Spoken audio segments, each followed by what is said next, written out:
School से वापस आ गई।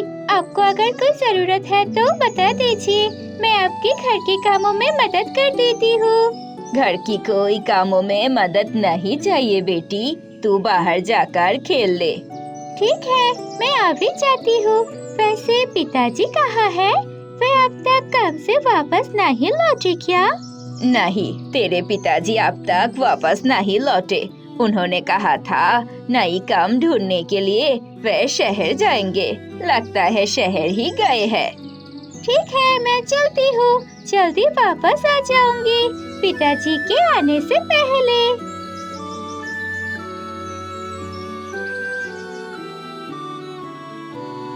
जूही बाहर जाकर खेलने लगती है। तभी कविता नाम की जमींदार की लड़की वहाँ पर आती है। अरे जूही, तुम बाहर खेल रही हो? चलो, मैं भी तुम्हारे साथ खेलूंगी। ठीक है, तुम मेरे साथ खेल सकती हो। आ जाओ।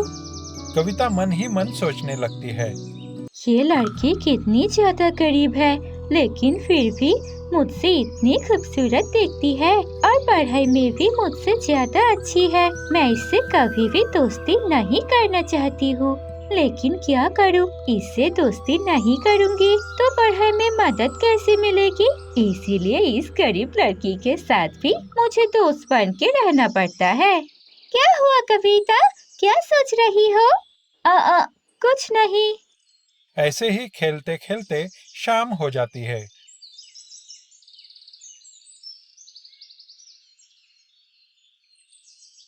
ठीक है कविता, अभी मैं चलती हूँ। शाम हो चुकी है, घर वापस जाना पड़ेगा।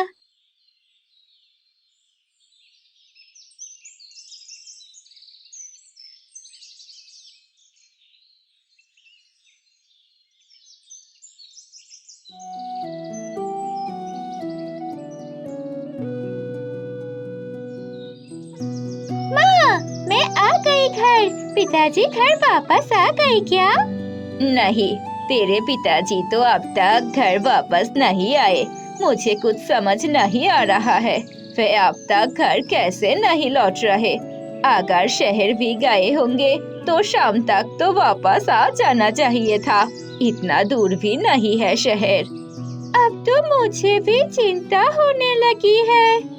और कुछ देर रुक जाते हैं, उसके बाद जमींदार के पास जाएंगे। उनसे कहेंगे तो वो कोई ना कोई रास्ता जरूर निकाल देंगे।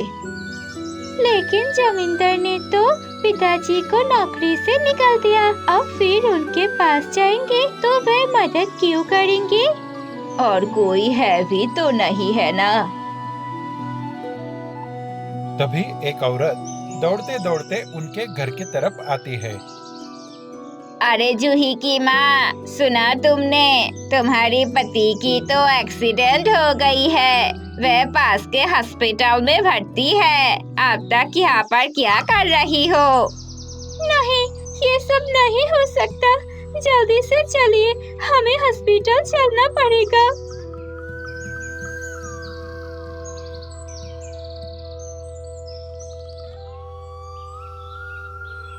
जूही और उसकी माँ रोते रोते हॉस्पिटल पहुंचती है। देखिए, आपके पति का बहुत बुरी तरह से एक्सीडेंट हुआ है। वैसे चिंता मत कीजिए, वो कुछ दिनों में ठीक हो जाएंगे। लेकिन लगता है उनके पैर कई महीने तक या फिर सालों तक चल नहीं पाएंगे। वो उन्हें ऐसे ही आराम करते रहना पड़ेगा। शुक्र है, कम से कम पिताजी ठीक तो है। लेकिन ऐसे जीने से तो अच्छा है मैं मर ही जाता। मैं अगर कोई काम नहीं करूँगा तो मेरा घर कैसे चलेगा? डॉक्टर, अब कुछ करिए ना, मेरे पैर को ठीक कर दीजिए। नहीं, ऐसा नहीं हो सकता। आप धीरे धीरे ठीक हो सकते हैं, लेकिन उसके लिए आपको बहुत लंबे समय तक आराम करने की जरूरत है। ये बोलकर डॉक्टर वहाँ से चले जाते हैं।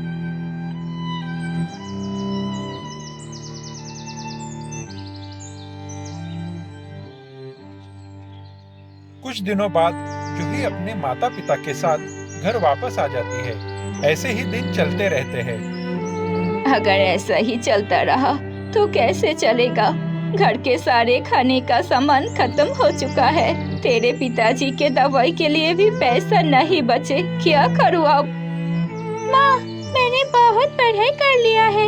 अब मैं नौकरी करने के लिए नौकरी ढूंढ लूंगी। अगर जरूरत पड़े तो जमींदार के पास ही नौकरी के लिए जाऊंगी। ये तू क्या बोल रही है? तेरी पढ़ाई अभी खत्म नहीं हुई है और तू ऐसे ही अगर नौकरी करेगी तो फिर तुझसे शादी कौन करेगा? तेरी शादी की उम्र भी हो रही है। ऐसे मत कर, हम कुछ न कुछ जुगाड़ कर लेंगे। हाँ बेटी, ऐसे मत बोल। तू मेरे रहते काम पर मत जा। मैं जल्दी ठीक हो जाऊंगा। मेरे ये पैर कब ठीक होंगे? मुझे अपने आप पर बहुत गुस्सा आ रहा है। देखिए पिताजी, अगर मैं आपका लड़का होता तो आपके लिए जरूर काम करता। तब तो आप मुझे नहीं रोकते हैं ना। अब मुझे मत रोकिए, मैं अभी जा रही हूँ। आज से ही काम ढूंढ लूंगी। अगर जमींदार के पास काम मिल गया तो वहीं पर करूँगी। घर संभालने की जिम्मेदारी आपसे मेरी है और आपकी दवाई भी लेकर आऊंगी। अब दोनों चिंता मत कीजिए। जूही उसके बाद जमींदार के पास काम मांगने के लिए जाती है।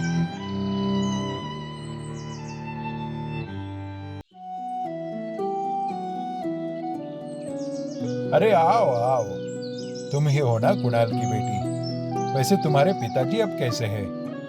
वह ठीक है, लेकिन चल नहीं पाते हैं। जमींदार साहब, मैं आपकी कोई भी काम कर दूंगी। मुझे काम पर रख लीजिए ना, नहीं तो मैं अपने घर को कैसे चलाऊंगी? मुझे एक नौकरी की सख्त जरूरत है।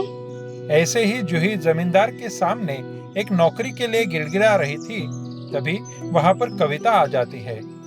अरे जूही, तुम यहाँ पर क्या कर रही हो? देखो कविता, मुझे नौकरी की सख्त जरूरत है। तुम अपने पिताजी को बोलो ना, मुझे यहाँ पर नौकरी पर रख ले। कविता मन ही मन मुस्कुराती है और सोचती है, अरे वो तो बहुत अच्छी बात है। अब ये जूही मेरे घर में नौकरी की काम करेगी। इससे मैं अपनी सारी काम करवा लूंगी और इतने सालों तक जो मुझसे खूबसूरत दिखती थी और तो और अच्छे नंबर लाती थी क्लास में, वे सारा बदला मैं ले लूंगी। पिताजी, रख लीजिए ना, इस गरीब की मदद हो जाएगी और हमें भी तो एक नौकरानी चाहिए थी। नौकरानी मिल जाएगी। अपने बेटे की बात सुनकर जमींदार जूही को काम पर रख लेता है।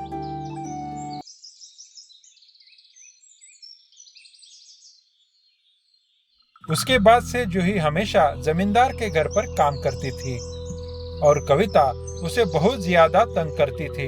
हमेशा मुश्किल से मुश्किल काम देती रहती थी। ऐसे ही एक दिन जूही काम कर रही थी। अरे ये क्या हो गया? गलती से कविता की ये अच्छी ड्रेस जला दी मैंने। अब क्या होगा? तभी कविता वहाँ आ जाती है। मेरी इतनी खूबसूरत ड्रेस को तूने जला दिया? मुझे पता था तू ऐसे ही करेगी। इतनी खूबसूरत लहंगा को जला दिया। अब क्या पहनूंगी मैं? मुझे नहीं पता, लेकिन कहीं से भी लेकर आई इतनी खूबसूरत लहंगा। और तेरी हिम्मत कैसे हुई ये जलाने की? देखो, मैं इतनी गरीब हूँ, इतनी महंगी लहंगा मैं कहाँ से लाऊंगी? गलती हो गई, माफ कर दो। नहीं, मैं तुझे कभी माफ नहीं करूँगी। अगर तू मुझे लहंगा लाकर नहीं देगी तो तुझे और तेरे पूरे परिवार को इस गांव और घर से बेघर कर दूंगी। ऐसा मत करो, मैं कुछ करती हूँ। जूही उदास होकर जंगल की तरफ जाने लगती है।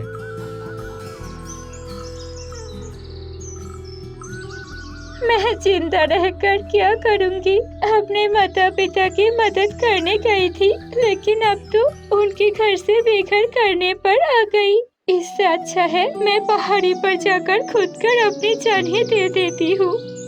जूही दुखी होकर उस जंगल के ऊपर से छलांग लगाने ही वाली थी, तभी उस पेड़ के ऊपर से एक परी बोलने लगती है।